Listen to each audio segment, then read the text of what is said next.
The first time I saw the man in the window across the street, I just assumed he was a fellow people watcher. It wasn't until the third consecutive day of seeing him standing there, motionless from sunrise to sunset, that I realized he wasn't watching people, he was watching me. My apartment, 7B, is my sanctuary. It's a shoebox, sure, but it's a shoebox with a decent view of the bustling street below and the brick-faced apartment building opposite. As a freelance graphic designer, I spend an inordinate amount of time within these four walls, and the window has become my portal to the outside world. I'd watch the hurried morning commuters, the leisurely dog walkers, the lovers stealing a kiss under the dim glow of the streetlights.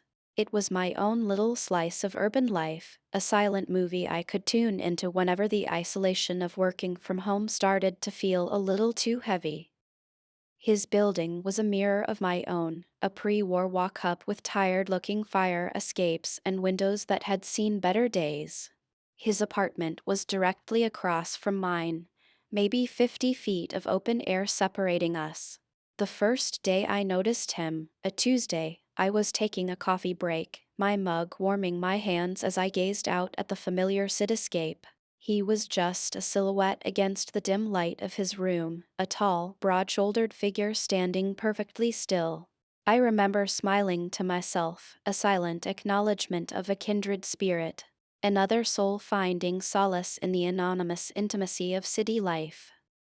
The second day, a Wednesday, he was there again. Same spot, same rigid posture.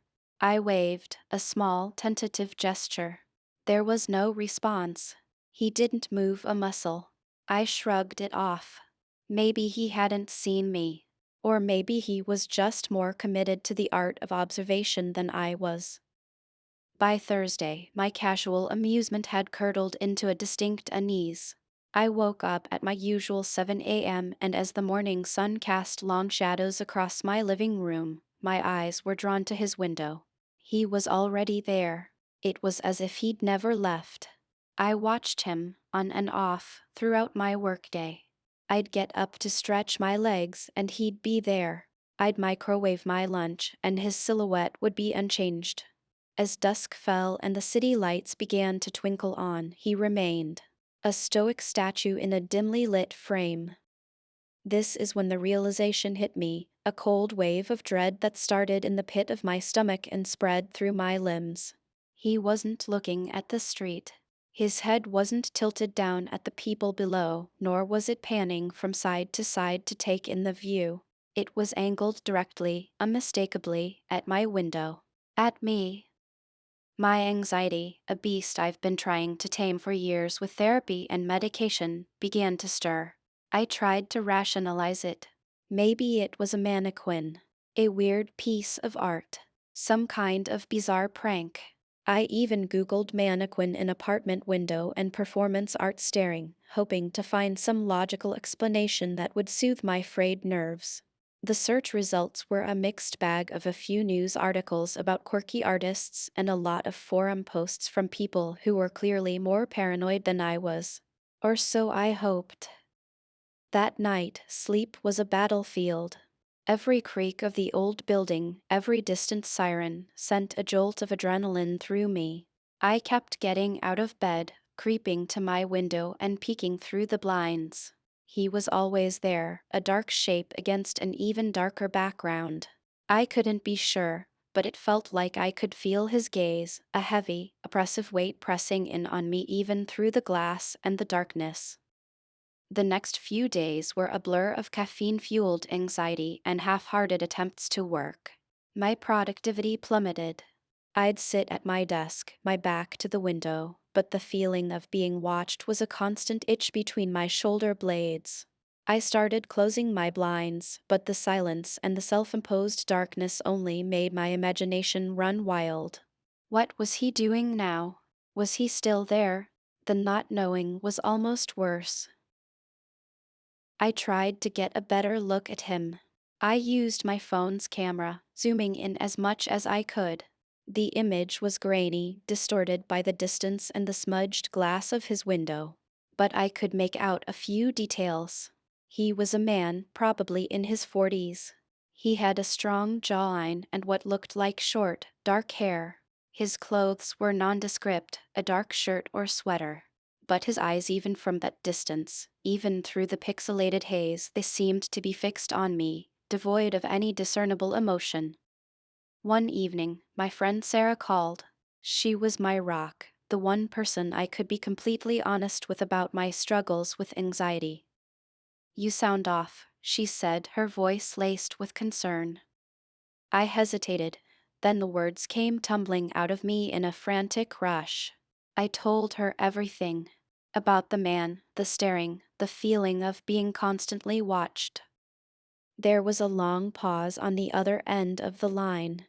"Chloe," she finally said, her tone carefully measured. Are you sure you're not just, a little stressed? You've been working a lot. And you just moved into that apartment. Maybe you're just feeling a bit on edge." Her words were meant to be comforting, but they felt like a dismissal. "Sarah, I'm not making this up. There's a man in the window across the street, and he hasn't moved in days." "Okay, okay, I believe you," she said, though her voice lacked conviction. "But maybe there's a simple explanation. Have you thought about calling the police? Or maybe the building management?" I had. But what would I say? "There's a man looking out his window." It sounded insane. They'd think I was the crazy one. And a small, terrified part of me was starting to wonder if they'd be right. Was I creating this whole thing in my head? Was my anxiety finally taking a form, a face, and a window to stare out of? The following week, things escalated. I started seeing things. Or at least, I think I did. It was always in my periphery, fleeting glimpses of movement in his apartment, behind him. Shadows that seemed to detach from the walls and writhe like living things. I'd whip my head around to get a better look, but they'd be gone, and he'd still be there, motionless, his gaze locked on me. I became obsessed with finding out who he was. I spent hours on a tenant search website, plugging in the address of his building. But without an apartment number, it was a useless endeavor. I even thought about going over there, buzzing random apartments until I found someone who could tell me about the silent man in the window. But the thought of getting that close to him, of potentially meeting him face to face, filled me with a primal fear that rooted me to the spot. My work suffered. I missed a major deadline for the first time in my career. My client was furious, but I couldn't bring myself to care. All that mattered was the man in the window. He was the sun my life had begun to orbit around, a dark, silent sun that was slowly burning me to a crisp. The nightmares started. In them, I was in his apartment. The air was thick with the smell of dust and decay.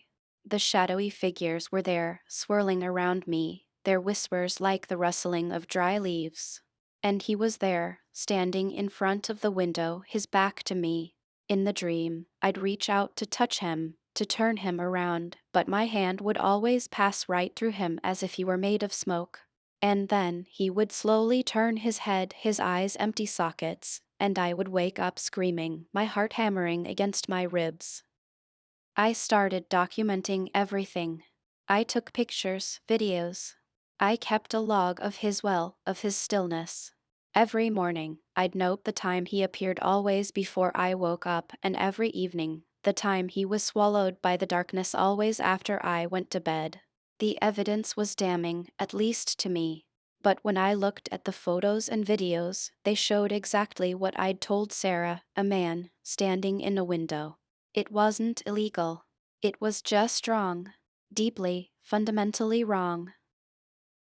One rainy Saturday afternoon, I was huddled on my couch, a blanket wrapped around me, trying to lose myself in a mindless TV show.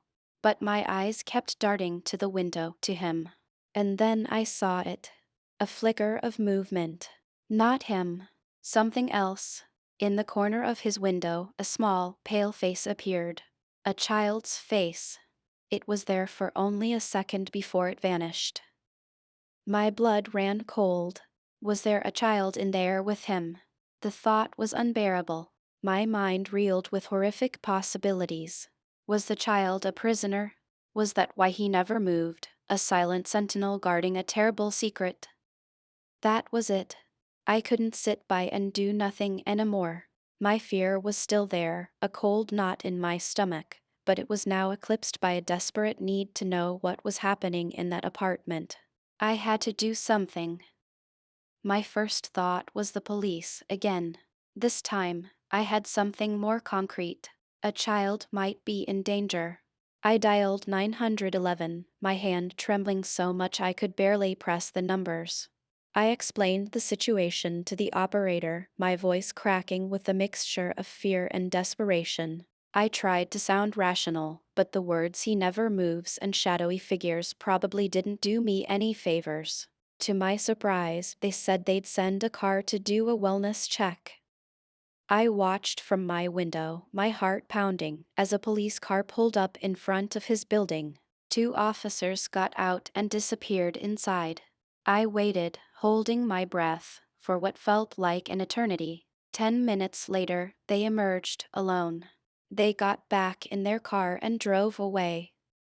I called the non-emergency line, desperate for information. The officer I spoke to was curt. "Ma'am, we checked on the resident. He's fine. He said he enjoys the view." "But what about the child?" I pleaded. "I saw a child's face in the window." There was a pause. "Ma'am, the resident lives alone. There was no child in the apartment." The officer's words hung in the air, a death knell for my sanity. He lives alone. There was no child. Was I hallucinating now? The shadowy figures, the child's face, was it all in my head? That night, I didn't sleep at all. I sat in the dark, watching his window, questioning everything. Was this all a product of my anxiety? Had the isolation of my life finally cracked my mind? The line between what was real and what was a figment of my imagination had blurred into a terrifying, indistinguishable haze. The next day, I decided to take a different approach.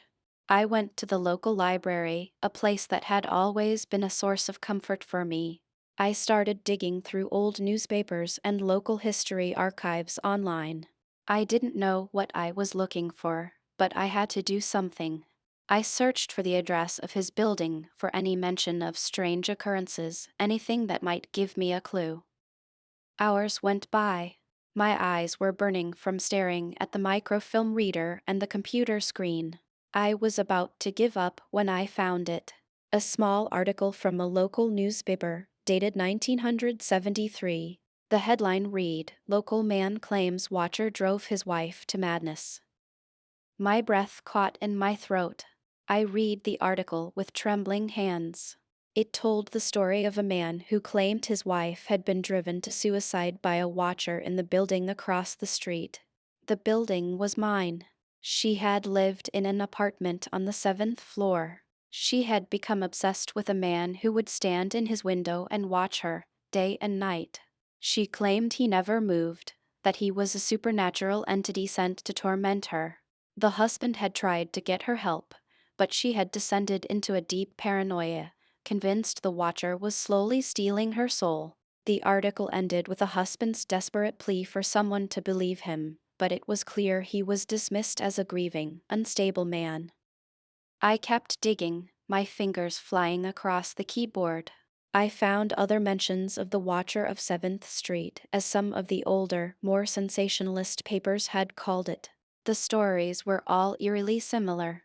A resident of my building becomes fixated on a silent figure in the window of the building opposite. The fixation turns into obsession, the obsession into paranoia. The person's life unravels. Some moved away. Some were institutionalized. Some, like the woman in the first article, took their own lives. The legend seemed to fade after the 1980s, becoming just another forgotten piece of local folklore. I felt a strange sense of vindication, but it was quickly replaced by a wave of pure terror. This wasn't just in my head. This was real. It had happened before. I was the latest victim in a long line of people who had been targeted by this thing. I went back to my apartment, my mind racing. What was a watcher? A ghost? A demon? Some kind of psychic parasite that fed on fear and paranoia? And who was the man in the window? Was he a willing participant in this, or was he a victim too, a vessel for this entity? That night, I saw the shadowy figures again. But this time, they weren't just in his apartment. They were in mine. They danced in the corners of my vision, dark smudges against the familiar backdrop of my living room. I could hear them whispering, their voices a cacophony of distorted sounds that seemed to be coming from inside my own head. They told me he was waiting for me, that he wanted me to join him in the window, that we could watch the world together forever. I was losing my grip. I knew I had to get out. I packed a bag in a frenzy, throwing in clothes and essentials without even looking. I had to leave, now, before I became another tragic footnote in the legend of the Watcher of 7th Street. As I was about to leave, my keys in my hand, I glanced at the window one last time. I don't know why I did it. A morbid curiosity, perhaps. Or maybe a part of me needed to see him one more time, to confirm that this was all real. He was still there, as always. But something was different. The dim light in his room was brighter now, and I could see him more clearly than ever before. He was older than I'd thought, his face deeply lined, his eyes sunken and hollow. He was wearing a dark, old-fashioned suit. And he wasn't alone. Standing next to him was a woman, her face pale and her eyes as empty as his. She was wearing a dress that looked like it was from the 1970s. And next to her a small child, their face a ghostly white mask. And then, he did something he had never done before. He raised his hand, not in a wave, but in a beckoning gesture. And he smiled. It was a ghastly, lipless smile that stretched his face into a terrifying grimace. That's when I saw it.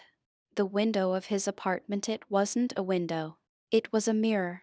And the man, the woman, the child, they were me. Or rather, they were what I was becoming. A hollowed-out shell, trapped in an endless cycle of watching and being watched. I stumbled back, a scream tearing from my throat. I ran. I didn't look back. I fled my apartment, my sanctuary that had become my prison. I ran down the 7 flights of stairs and burst out into the cold night air. I didn't stop running until the city lights were a blurry mess through my tear-filled eyes. I've been staying with Sarah for the past week. She's been surprisingly understanding. I think seeing the absolute terror in my eyes when I showed up on her doorstep finally convinced her that I wasn't just having a panic attack. I haven't been back to my apartment. I can't. The thought of looking out that window, of seeing him, of seeing myself, is more than I can bear. I've been looking for a new place, somewhere on the ground floor, somewhere with no windows that face another building. Sometimes, at night, I still feel his gaze on me. I see the shadowy figures in the corners of my vision. I hear their whispers in the quiet moments. I don't know if I'll ever be truly free of him, of the Watcher. I'm sharing this story as a warning. If you ever find yourself in a new apartment and you see a silent figure in a window across the street, don't be curious. Don't try to understand. Close your blinds. And if you can, move. Because some things in this world are not meant to be understood. They are only meant to be feared. And sometimes, the most terrifying view is the one that looks right back at you. I don't know what's next for me. I feel like a part of me is still in that apartment, standing at the window, watching the Watcher.